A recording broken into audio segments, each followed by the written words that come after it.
now competitive edge in the differences. But at the same time, as you mentioned, that you just can't be focused on one state. You've got to look at the whole country. Otherwise, India doesn't really deliver. But there's a lot beyond just India as an Indian market. I mean, there is a whole set of multinational corporations who are making India their South Asia, their Southeast Asia, or their Middle East Africa headquarters. So is this doing business in India also not just about India, but it's also now a regional potential? I think 2 points.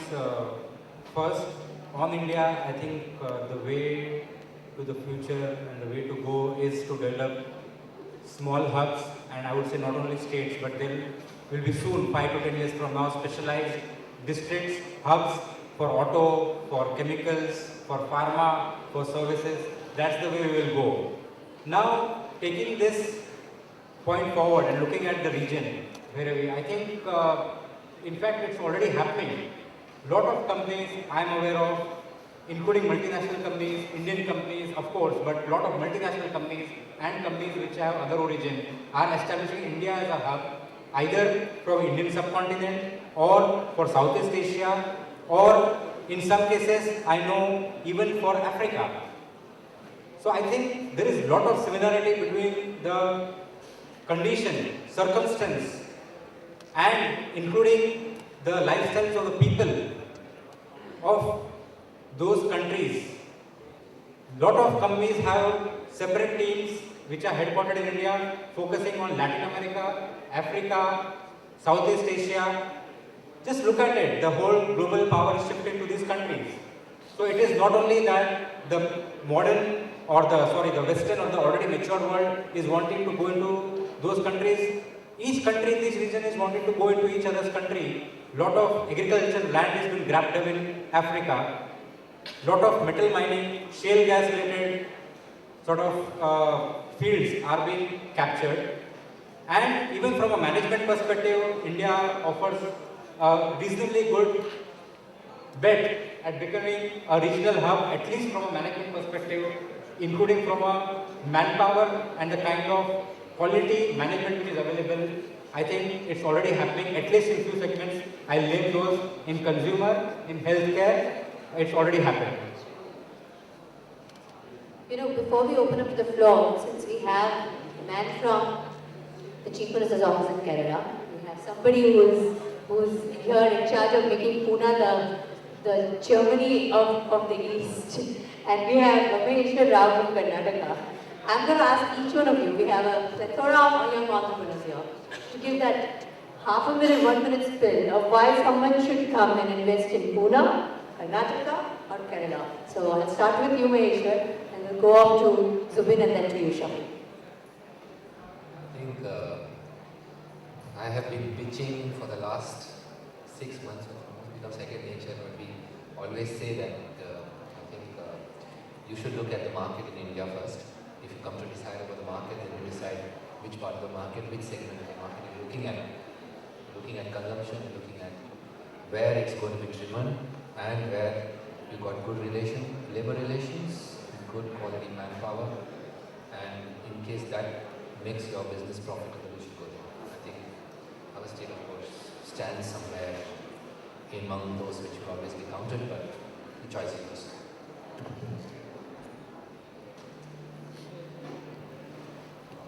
But I think if it comes to high technology industry and you need a place to stand and move the world, then I think it's Pune.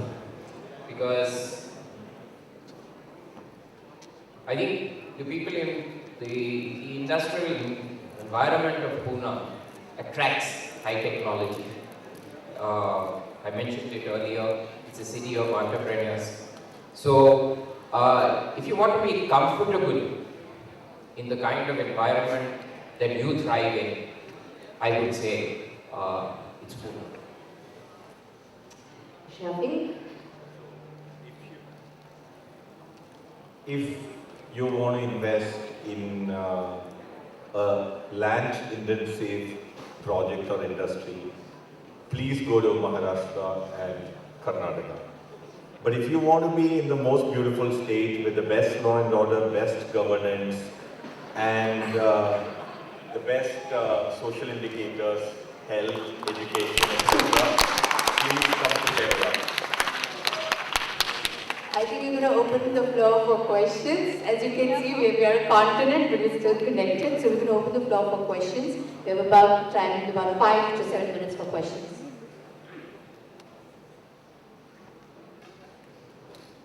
They're really overwhelmed by your speech, I think.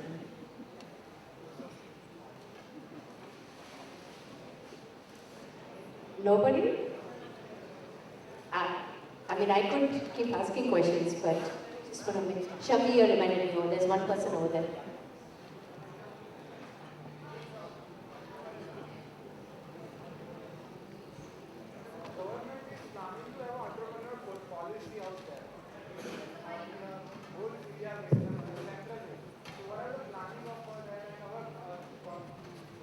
Director has already been a drafter entrepreneur policy to Sam Pitroda, but now the Sam Pitroda is told that within a 6 month it will, but no reply on entrepreneur policy that will be coming down. So your question is that the government of India is working on an entrepreneurial policy. There has been a core group that has been set up inside the Planning Commission itself in the 12th five-year plan to include entrepreneurial incentives in the 12th five-year plan period. And yes, Mr. Pitroda has sort of also had a role in that.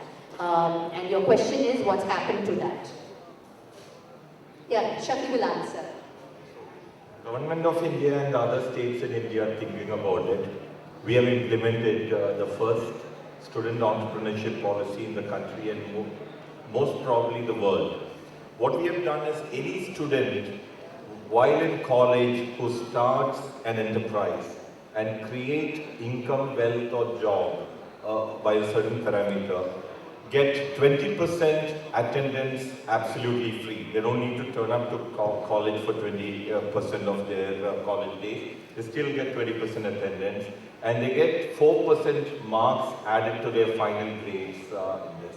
And we are proud to say that the first campus to IPO company started by 5 students in Trivandrum Engineering College. We just announced from Kerala in 12th December, and it's expected to hit the SME exchange of Bombay Stock Exchange in February.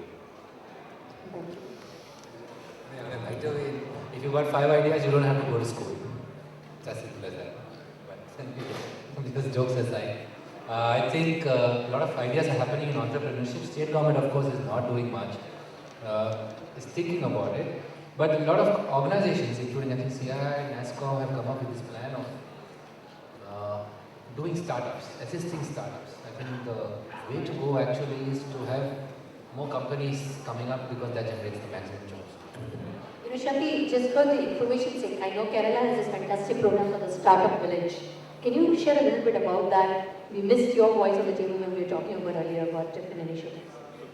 The Startup Village is actually part of the student entrepreneurship policy. What we have created is we have created a state-of-the-art facility. We started with 25,000 square feet where any college-going student can come in and use the facility absolutely free of cost to start up any technology venture. We are trying to create the Silicon Valley ecosystem, and it's being led by one of the founders of Infosys, Mr. Chris Gopalakrishnan. So government is providing the infrastructure, but the entire management is left to both outstanding leaders from the industry and a bunch of college entrepreneurs, so that the bureaucracy and the political leadership doesn't come anywhere in the way.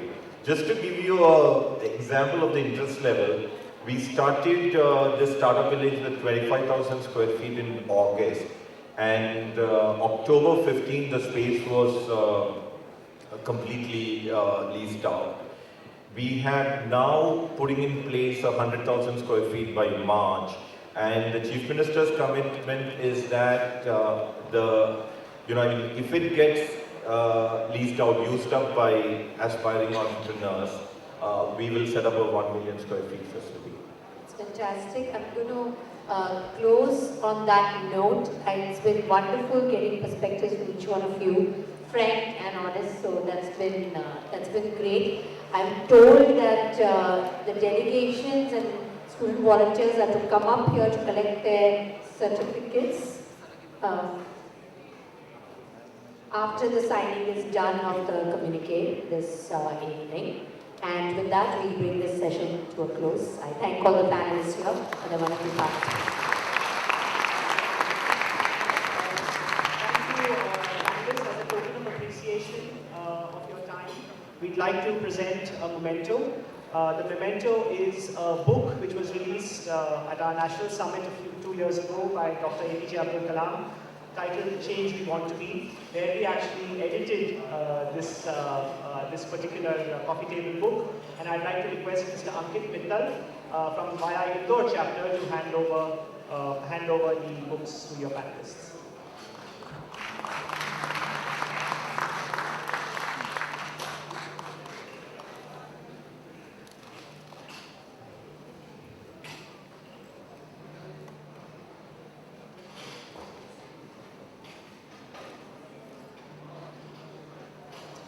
Thank you very much.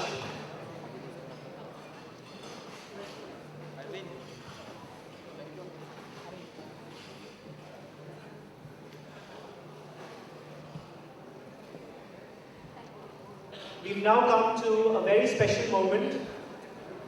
This is the time when all of us will be signing the official communique which will form the outcome of this Commonwealth Asia Young Entrepreneur Summit, for which may I request the leaders of all the delegations to kindly come on stage along with Ms. Catherine Ellis and Mr. Aminul Islam Khan from the Commonwealth Secretariat. Please do come up on stage for the official signing ceremony of the Commonwealth Asia Alliance of Young Entrepreneurs Communique.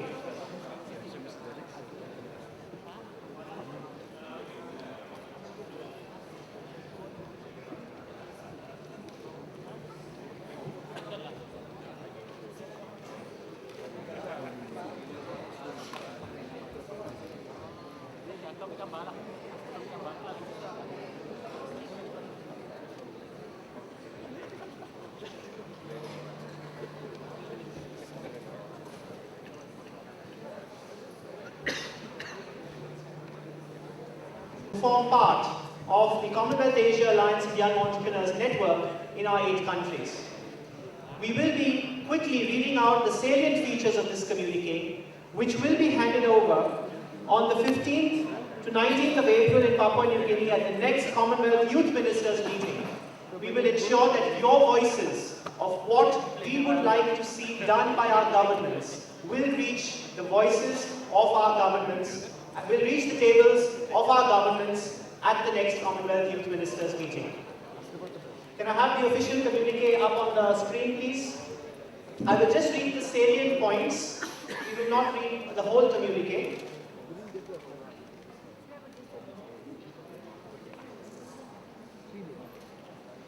It says, the official communique of the Commonwealth Asia Alliance of Young Entrepreneurs signed in Mumbai, India at the Sky Summit on this 15th day of December 2012. Believe me, each one of you sitting here is part of the creation of this historic communique. 200 young entrepreneurs met under the umbrella of CAAYE in Mumbai from the December 12th to 15th. The first edition of this summit has built on a dialogue that began in New Delhi in February of this year and continued in Kuala Lumpur, Malaysia in July 2012, and to develop concrete proposals for youth ministers who are meeting from the 15th to 19th of April 2013 in Papua New Guinea. These proposals aim to unfold the potential of young entrepreneurs to strengthen the economic and social fiber in all 5 countries. I'm going to go further down. What we are asking our governments to do is 1, to commit to a process of dialogue for ongoing communications. I think this is the first and most important point. We would like our governments to commit that they will speak to us, that they will listen to us, and they will take our proposals seriously. Second, we would ensure that our young entrepreneurs are supported by conducive entrepreneurial ecosystems. Third, we would like to provide our entrepreneurs with a supportive entrepreneurship culture. And fourth, we would like to promote a system whereby young entrepreneurs have access to finance from youth startup to critical mass. Our communique, as you can see, not only outlines these proposals but also gives specific policy recommendations that we would like our governments to actually look at. So with this, we are actually going to the end of the communique which says, which asks our governments that we propose to the leaders of Commonwealth Asia to begin a process and develop an action plan for consideration at the next Commonwealth Heads of Government meeting. We are also committing that an interim progress review will be organized by us in Islamabad, Pakistan in June of 2013. Young entrepreneurs are also eager to contribute to the prosperity and growth of our countries, of the Commonwealth Asia region. We have faith that the ministers of our countries will endorse the ideas outlined in this communique and will then take them to the next level. We believe that with this communique, we have done our purpose of making a very, very concrete and comprehensive set of recommendations to our member governments. Thank you very much.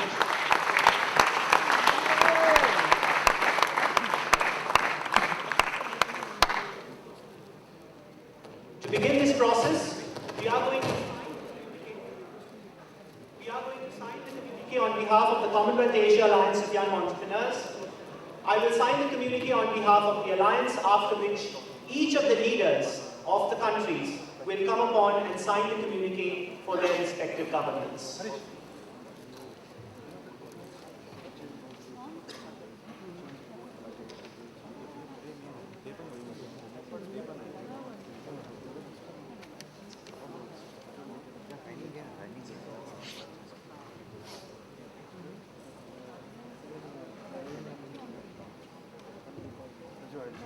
I now call upon Bangladesh.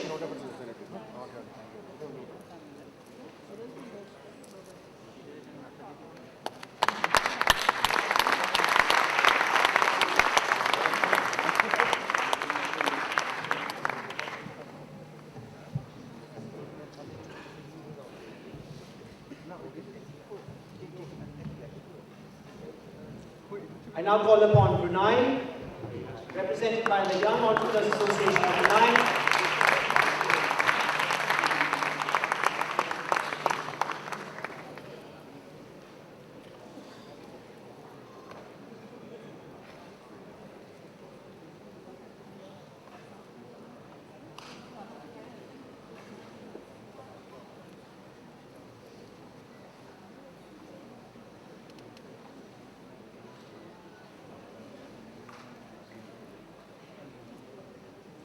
I now call upon India, represented by Young Indians.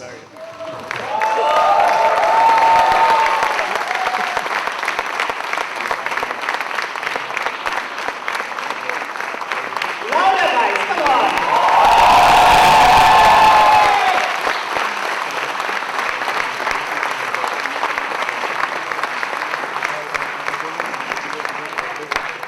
Now call upon Malaysia, represented by the Malaysia Graduate Entrepreneur Association.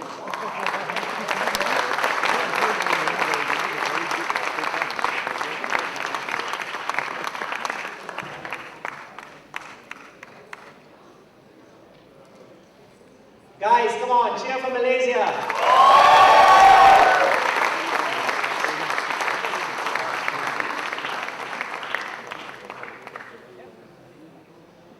Malaysia, represented by JCI Petaling Jaya.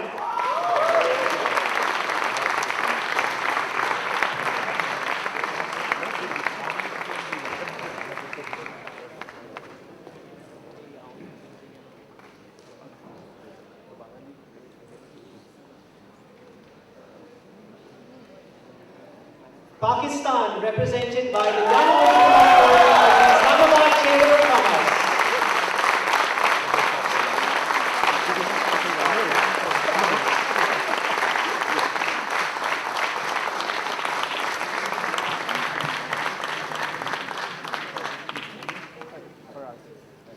Sri Lanka, represented by the Federation of Chambers of Commerce and Industry of Sri Lanka.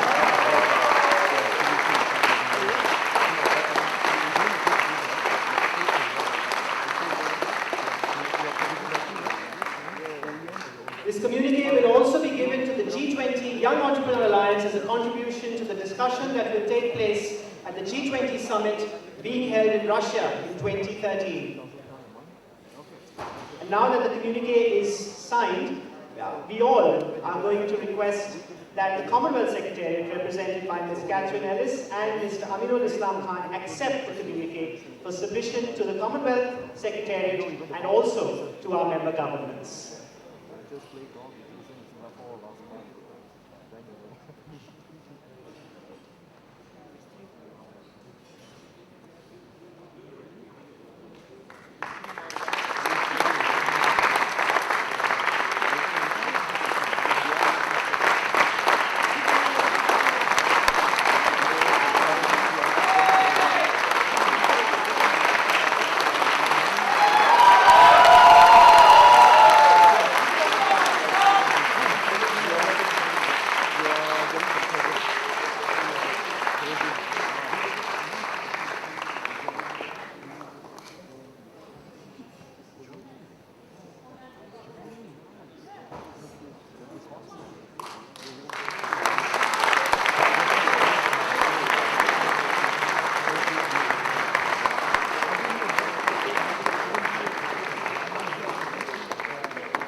With this, our Commonwealth Asia Alliance of Young Entrepreneurs Summit draws to a close. We will, of course, be having our violin performance, but at this point, I'd like request all of you to rise for the Indian National Anthem.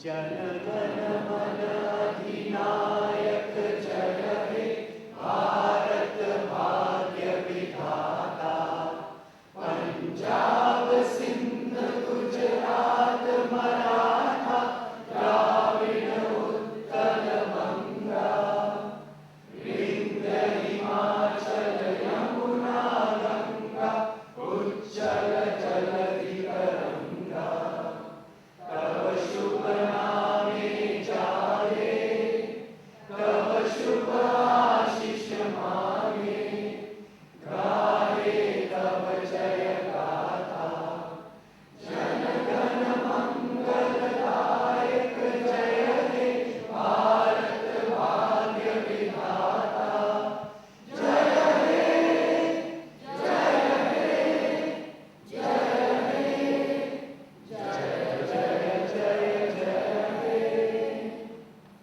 Thank you. We will now be handing over ceremonially the Alliance flag of the Commonwealth Asia Alliance of Young Entrepreneurs from India to the next host of the interim meeting of the Commonwealth Asia Alliance of Young Entrepreneurs, the Young Entrepreneurs Forum of Pakistan.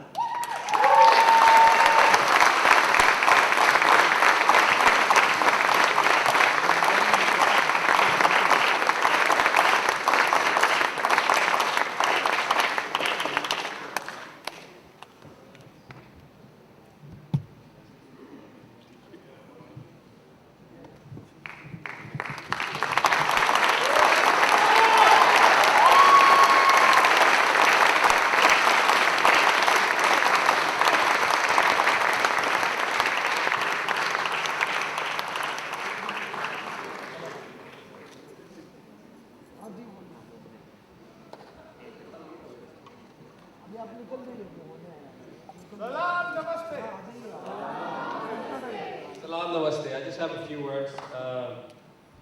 We're very excited to host CAAYE and all the 8 countries, inshallah, in Pakistan next year, June. I'm hoping that we can come up with the bar that Rahul and the CAAYE team have set for us. And it will be a difficult task, but I'm sure we'll get there. Each one of you, thank you very much on behalf of all the 8 countries. We feel very well. Rahul and his team, the CAAYE team, the YI team has done a wonderful job hosting us. We brought a message of love, each one of us, each country, and I think we got equally reciprocated love from all of you. So thank you very much for hosting us, having us here. It has been a memorable trip for each one of us that came, and I'm sure we'll have good things to say back home, and vice versa. And I think it has been, to say the least, it's been very memorable for us. So thank you very much, all of you. We hope to see you again. If not here, we hope to see you back in either Pakistan or Malaysia or Brunei for whenever next the events come up. They will be coming up. We want you to come. So let's hope this ball keeps rolling and gets bigger and better. Thank you very much.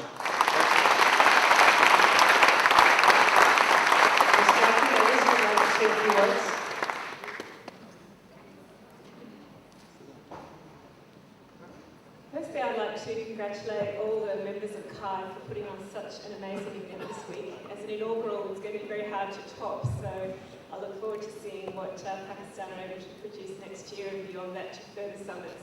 I'd also like to congratulate all of you for being brilliant participants and all the volunteers who have been part of this week as well, and the speakers. As Rahul said, this communique, which I take as a very privileged and precious document, will be presented to the youth ministers of the Commonwealth when we convene in Papua New Guinea in April next year. And at that conference, we will also be talking about what happens after the Millennium Development Goals. So it will be feeding into that process as well.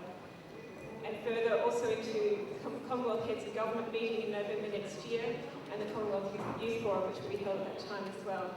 It will also feed directly into the strategic plan of the Youth Affairs Division of the Commonwealth Secretariat, which works over the 54 countries of the Commonwealth. And we hope it will also be part of setting up this kind of alliance in the other 3 regions of the Commonwealth, Pacific, Africa and the Caribbean. So this document is going to go a long way, and I appreciate all the work that's been put into it. But you know, even if it went absolutely nowhere, there's so much value that's happened this week. All the learning and sharing that's been going on, the top quality speakers that you've been able to attract here, the networks that you've been building, both in terms of business opportunities and in terms of social support. As entrepreneurs, you know, life is not going to always be that easy, so it's great to have people who get what you're doing. It's going to be the voice of young entrepreneurs in the Asia region, and you've already built such credibility with key stakeholders in the Asia entrepreneurship space. So congratulations on what's been achieved here. We're really proud for the Commonwealth brand to be associated with such an amazing and dynamic group of young people. And best wishes for the journey from here as individual entrepreneurs, as national entrepreneur organisations, and of course, as a pan-Commonwealth Asia Entrepreneurs Alliance. Thank you.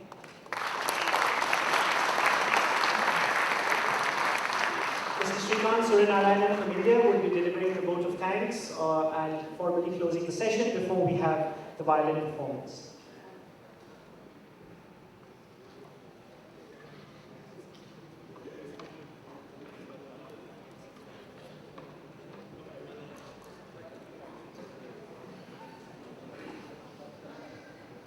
Salam Namaste.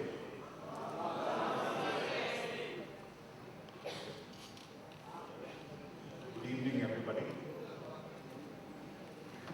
While I stand between the wonderful performance from this fantastic bunch of performers and the closing of the day, I think there are some tasks that we have to perform when any great function comes to an end, which is thanking everyone who has been part of it. First and foremost, we have had a fantastic day today.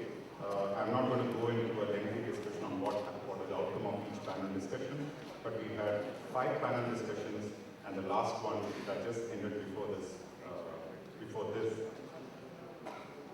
I think it has basically touched upon the 5 pillars that CAAYE is all about, or G20 is all about, which is access to finance, building up a positive ecosystem, entrepreneurial ecosystems, and then we're also talking in terms of risk and how do we work with governments. So I think we have covered a good diaspora of topics.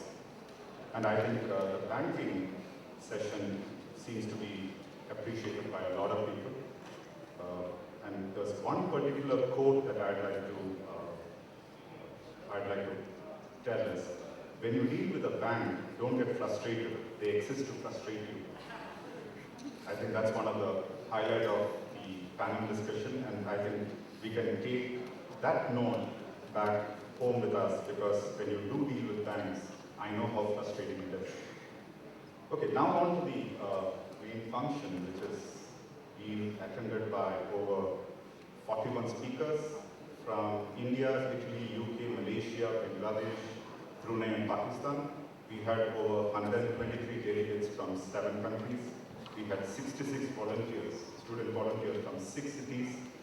We had 17 partners, 5 sponsors, 8 factory visits, 3 event partners, and more than anything, we had a one crowd support from Commonwealth.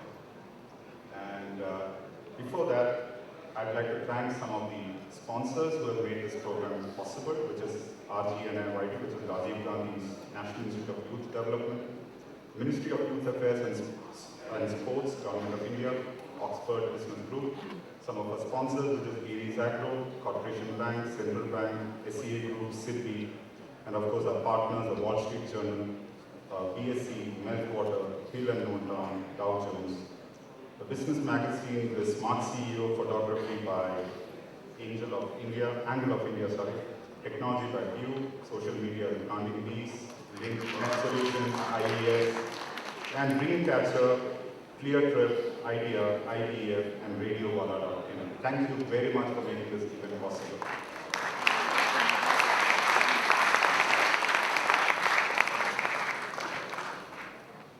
There's one person I'd like to give a special mention to, is the Bombay chapter chair, Narayan Singh.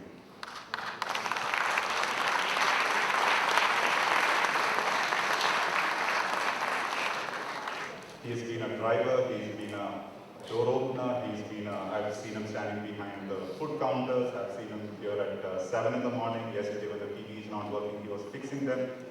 I think he has been an amazing store of energy and strength for this event. Thank you very much, Narayan and your team.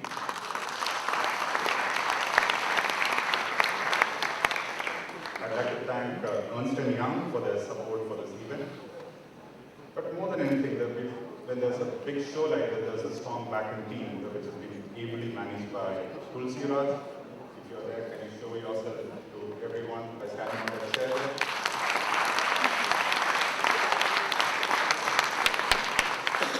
His team of Kunal, Praveen, and Teja, and Mariam, everybody who's been tirelessly working night and day, not even day and night and day, to make this event possible. We started this journey 4 days back on the 12th, when we had the leadership assembly, and parallelly from 13th, all the visits to Mumbai happened, traveling length and breadth across Mumbai, to give you a feeling of what Bombay is all about, or what Mumbai is all about. We showed you the highs and we showed you the lows, we showed you things that you wouldn't want to see, things that you want to see, like the Dharavi slum. Even some of our own Indian delegates who were there were astonished by the abject poverty or the lack of sanitation. So it's been an eye-opener for not just my own countrymen, but it's also been an eye-opener for all the other guests who have come from other parts of the world. I would be failing in my duty if I didn't mention one particular person, which is Dr. Rahul Mishchandani.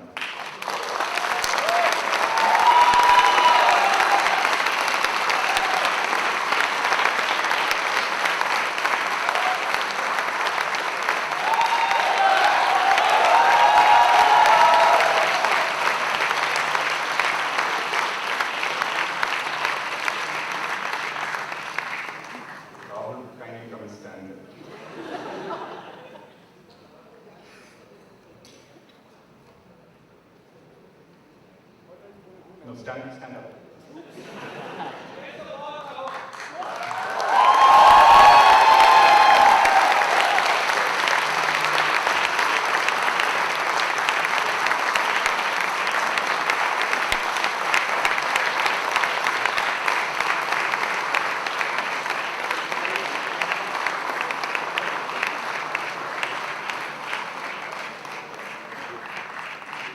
Thank you. I have known Rahul for past 10 years now, and I've seen his tireless working style, his passion, his dedication, and he leaves things on such a high that anybody following him can't even reach them. He sets the bar so high in terms of personal commitment, he sets the bar so high in terms of passion that he brings to the table. This event would not have been possible. Forget this event. I don't think CAAYE is all about this event. I don't think CAAYE would have been possible if not for Rahul Mr.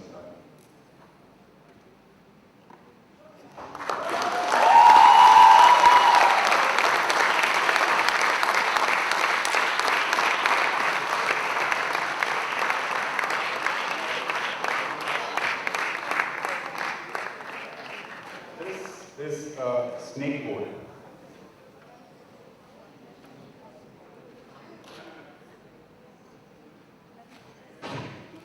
Okay. This is what Rahul is all about. You see all these small figurines here? That's me all in the front. Okay, all the minnows and all the small army that you see in front, because you need so many people to row the boat. And this is a very, very famous boat. This happens in Kerala. It's a snake boat, and there's an annual event that happens around September, October, which is actually a national event. Now, but there's one chap sitting in the back there with a big stick. And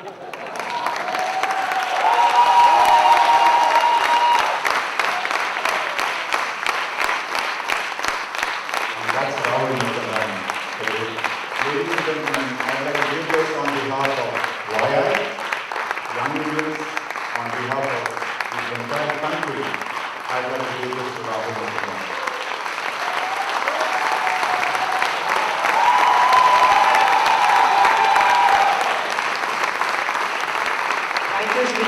But I think I need to accept it with Narayan Jaising.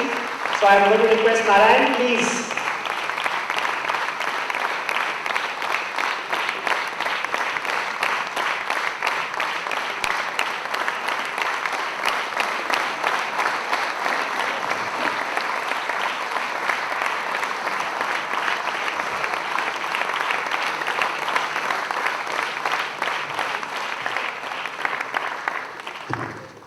With that, the official function is over. Thank you very much, and thank you for putting up with me. Thank you, Rahul. Thank you, everyone. Now I'd like to invite the performers on stage, please. Thank you. Which is being, as you can see, these young players who are going to gradually come back. Arabi at the outset, let us tell you, is an exclusive violin school, the only one of its kind in India. From a modest beginning, it has grown into a vibrant institution comprising of over 100 students of ages varying from 6 to 60. Arabi is registered under Educational and Charitable Trust and is being funded by music lovers across the city. Students of Arabi are special students, as you will see for yourself. They have performed for more than 200 live concerts on various platforms in India and have been offered by various organizations to perform abroad also. Arabi is a temple of music and a wonderland of notes where children beguile the muse with a magic born of bows and strings. The founder director of this particular organization is Mr. Ashok Gurjale, and we have 25 young musicians who will be performing 5 distinct programs. They will begin with notes, then go on to Hamsa Badri Rag, Swara Madhuri, Aspiration, and end with River Ganges. An honor and a pleasure for me to also introduce these young performers to you. Panana Cordinia. Can we see you raising your hand? Panana? Siran. Arale. Dudukuri. T. Srivastava. Come on, friends. They have traveled all the way from Hyderabad to be here. Pavani.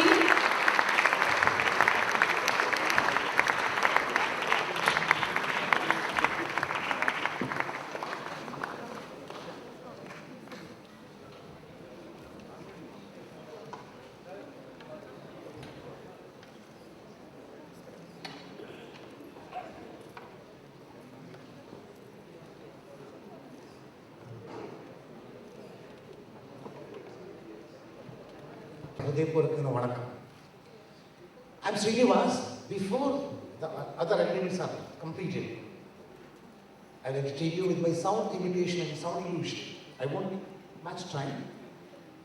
Little bit. Sound please. Shh. Hello. Okay. I do sound imitation and then sound illusion. Two things within 6 to 7 minutes before they arrange this, because we have to rush. What is sound imitation? I can imitate any sound. For example, I am working for railways, in railways in Secunderabad, so I start my show, I tell you the train sound. It is neither electric engine train nor steam engine, diesel engine train. It is steam locomotive train. How does it sound? The train is leaving from VST station, and as the train goes away from us, the sound is decreased. And how it would be?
Thank you very much.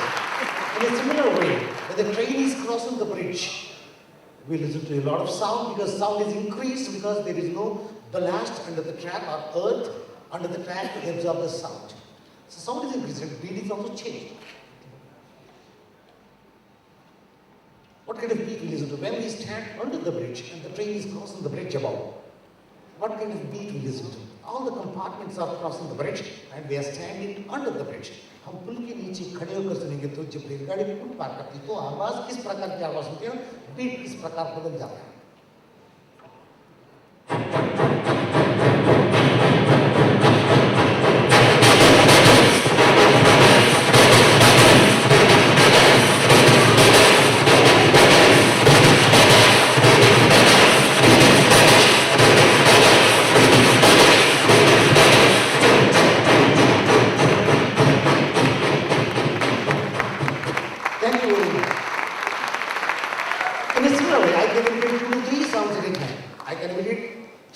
Simultaneously.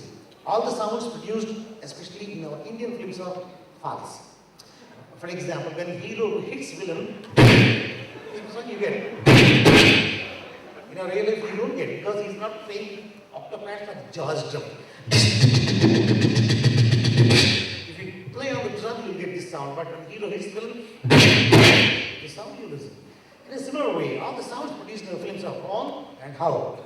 For example, Sholay, in that film when the horse was, when the train was going and in that Sanjeev Kumar, Amitabh Bachchan, when the three were going in the train and then Amjad Khan's, Gabbar Singh's followers were chasing them on horses, they produced both the sounds simultaneously. How was it? Sound. Train was going fast.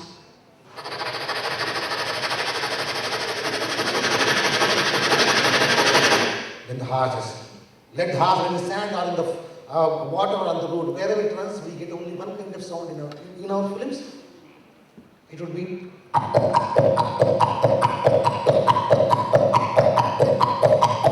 It is never changed. When more number of horses run together, their field is changed.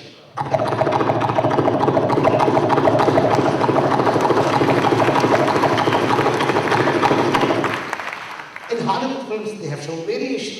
For example, in Meghal's Gold, when the horse was running in the desert, in the sand, what kind of sound they produced?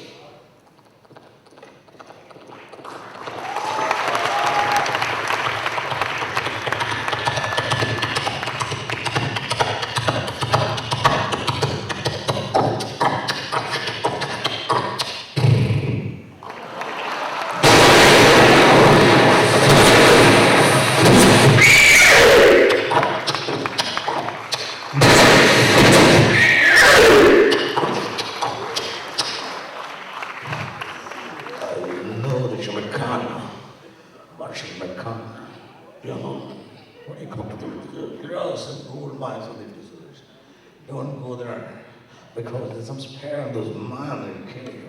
I don't know. I could say it's spares in the mines. If you go there, there's a total scene can be presented. What I've taken is the example of sound. That's all. In this film, sure, if you train horses, the tramp moves simultaneously. रेलगाड़ी और घोड़ा दोनों एक साथ நான் இப்போ முன்னாடி ஒரே சமயத்தில் ரெண்டு சவுண்ட்ஸ் சேர்த்து கேட்கிறேன் ஒரு ட்ரெயின் ஒரு குதிரை இந்த ரெண்டு சவுண்ட்ஸ் கேளுங்கள்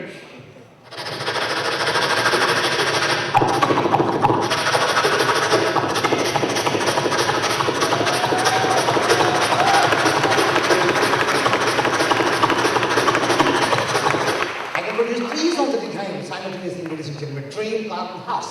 Heroine is going in a train, and then the hero chases her in a car, and the villain chases both of them on a horse. They use 3 songs at a time on our inner films.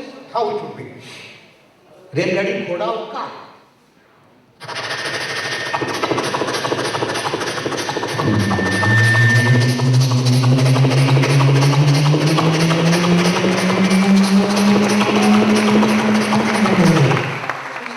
A helicopter sound.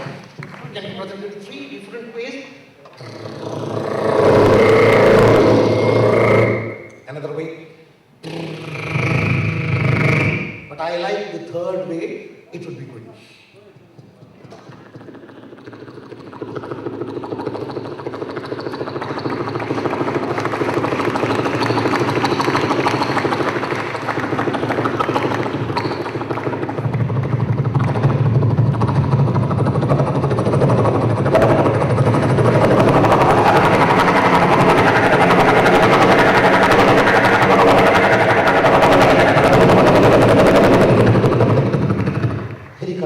This is called sound imitation.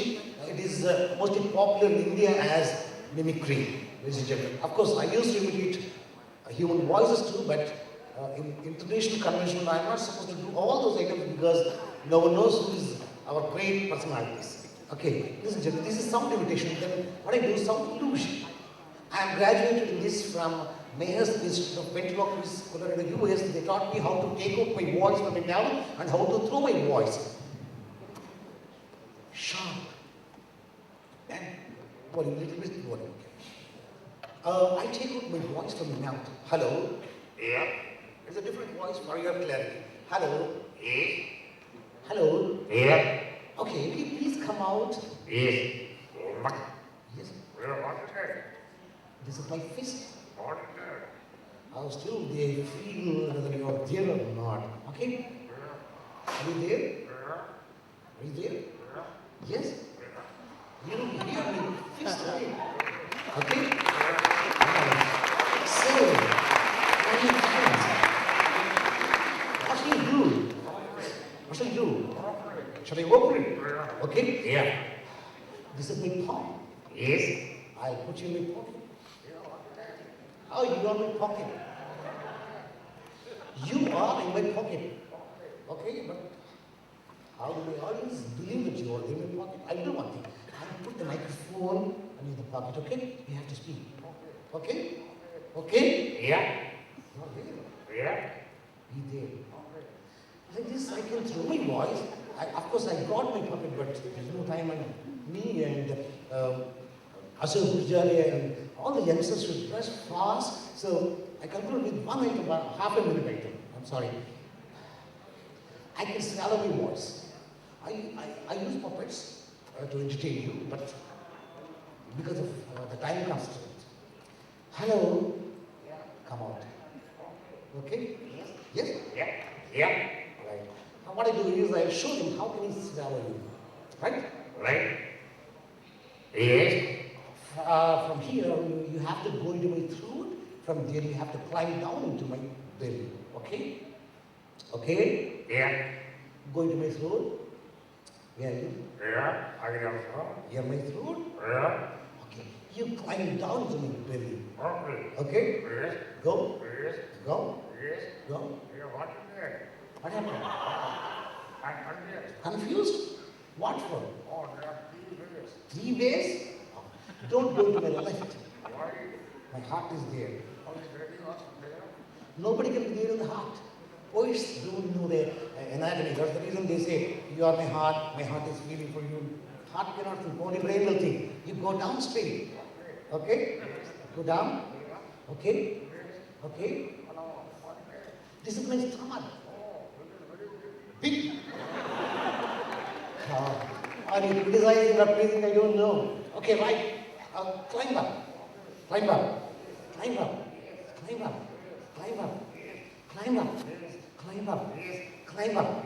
Climb up. Yes.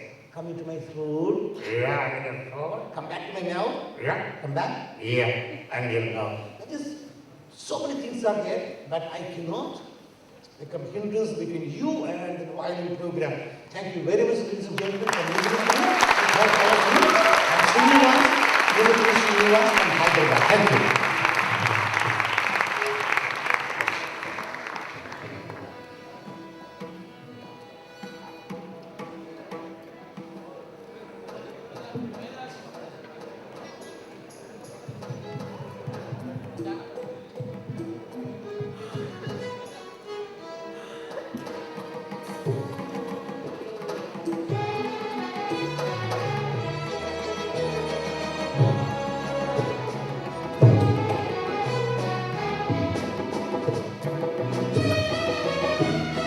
Thank you.